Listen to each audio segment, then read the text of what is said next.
क्या आपने कभी सोचा है कि कुछ लोगों के जीवन में अचानक शत्रु शांत क्यों हो जाते हैं और कुछ लोग सालों तक बगलामुखी साधना करने के बाद भी संघर्ष करते रहते हैं।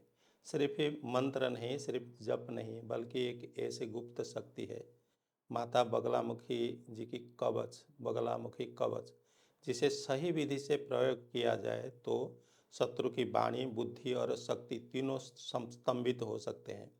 आज इसी वीडियो में हम खोलने वाले हैं बगलामुखी कवच का असली रहस्य और वह सही प्रयोग जिसे प्राचीन तांत्रिक गुरु अपने शिष्यों को बहुत सोच समझकर बताते हैं। आजकल यूट्यूब पर, इंटरनेट पर माता बगलामुखी जी की कवच मिल जाते हैं। कहीं से भी उसका पाठ उठा लेते हैं और सोचते हैं कि बस इसे पढ़ लेने से शत्रु शांत हो जाएंगे। लेकिन उनको अर्थ, थोड़ा भी अर्थ समझ में नहीं आता है और जिस समय पाठ करते हैं उसका चिंतन प्रक्रिया में जाते नहीं। लेकिन यही सबसे बड़ी भूल हो जाती है, क्योंकि बगलामुखी साधना सिर्फ शब्दों का खेल नहीं है, यह ऊर्जा का विज्ञान है, चेतना का प्रयोग है। बहुत लोग कवच को ऐसे पढ़ते हैं कि जैसे कोई सामान्य स्तोत्र पढ़ रहे हैं। न तो उन्हें संकल्प का ज्ञान होता है, न दिशा का ज्ञान होता है, न समय का ज्ञान होता है। और फिर कुछ महीने बाद वही लोग कहते हैं बगलामुखी साधना काम नहीं करती है। लेकिन क्या सच में ऐसा होता है, या फिर हम ही इसी शक्ति का नियम नहीं समझ पाए हैं? तांत्रिक ग्रंथ में कहा गया है, कवचम रहस्यम परम, अर्थात कवच सिर्फ स्तुति नहीं, बल्कि एक ऊर्जा कवच है जो साधक के चारों ओर एक आध्यात्मिक सुरक्षा चक्र बना देता है। बगलामुखी कवच का वास्तविक उद्देश्य है शत्रु की नकारात्मक ऊर्जा को रोकना, साधक की वाणी और बुद्धि को स्थिर करना और आवश्यक पड़ने पर शत्रु की शक्ति को स्तंभित करना। लेकिन यहाँ एक गहरी बात समझिए, बगलामुखी शक्ति आक्रमण की शक्ति नहीं है, यह स्तंभन की शक्ति है। यानी यह शत्रु को नष्ट नहीं करती है, बल्कि उसकी शक्ति को रोक देती है, ठीक उसी तरह जैसे तेज बहती नदी पर अचानक बांध लग जाए। मेरा एक साधक था जिसके जीवन में कई शत्रु उत्पन्न हो गए थे। वह हर रात बगलामुखी मंत्र का जप करता था, लेकिन फिर भी उसकी परेशानियां खत्म नहीं हो रही थी। एक दिन वो मेरे पास आया। मैंने उसको पूछा, क्या तुमने बगलामुखी कवच धारण किया है?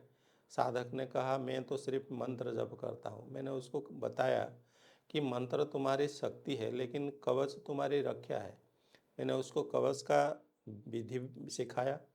कुछ ही समय में उसी साधक के सबसे बड़े शत्रु की वाणी स्वयं ही शांत हो गई। अब प्रश्न आता है, बगलामुखी माता की कवच का सही प्रयोग कैसे किया जाए? कुछ मुख्य नियम समझिए। समय का चयन, बगलामुखी शक्ति का सबसे प्रभावी समय होता है रात्रि का समय, या गुरुवार या अमावस्या का रात्रि का समय। उसी समय शक्ति अधिक सक्रिय होती है।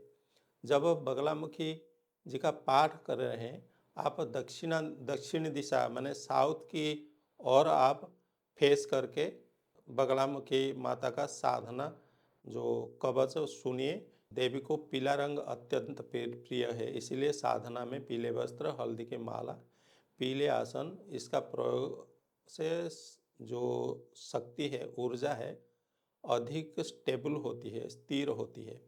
लेकिन यह एक प्रश्न है, क्या सिर्फ पीला कपड़ा पहन लेने से बगलामुखी शक्ति जागृत हो जाएगी?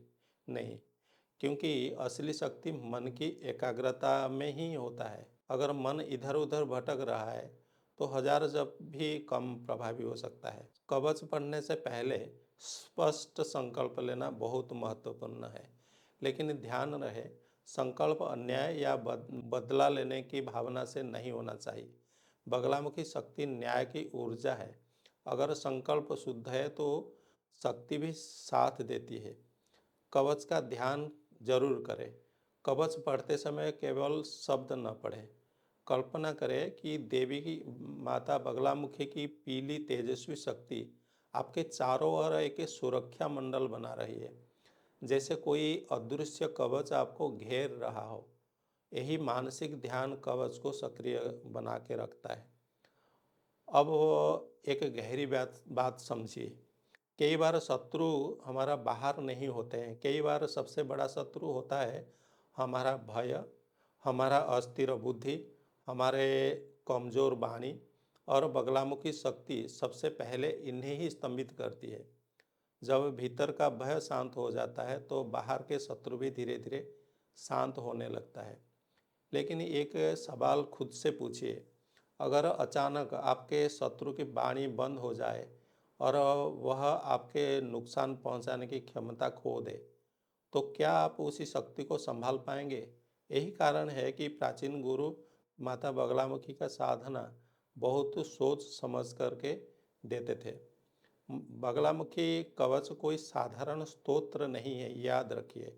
यह देवी की जीवित ऊर्जा का कवच है। जब इसे श्रद्धा, अनुशासन और सही विधि से प्रयोग किया जाता है, तो ये साधक को एक ऐसी शक्ति देता है जहाँ शत्रु स्वयं शांत होने लगता है। याद रखिए, सच्चा साधक कभी शक्ति का दुरुपयोग नहीं करता है।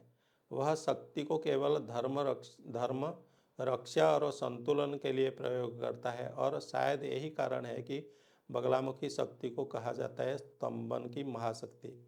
अगर आप ऐसे ही तंत्र, श्री विद्या, महाविद्या, साधना और कुंडलिनी के गुप्त रहस्यों को जानना चाहते हैं तो इसी चैनल को सब्सक्राइब करें, और साधना सीखने के लिए नीचे डिस्क्रिप्शन में दिया गया व्हाट्सएप नंबर में मैसेज डालें।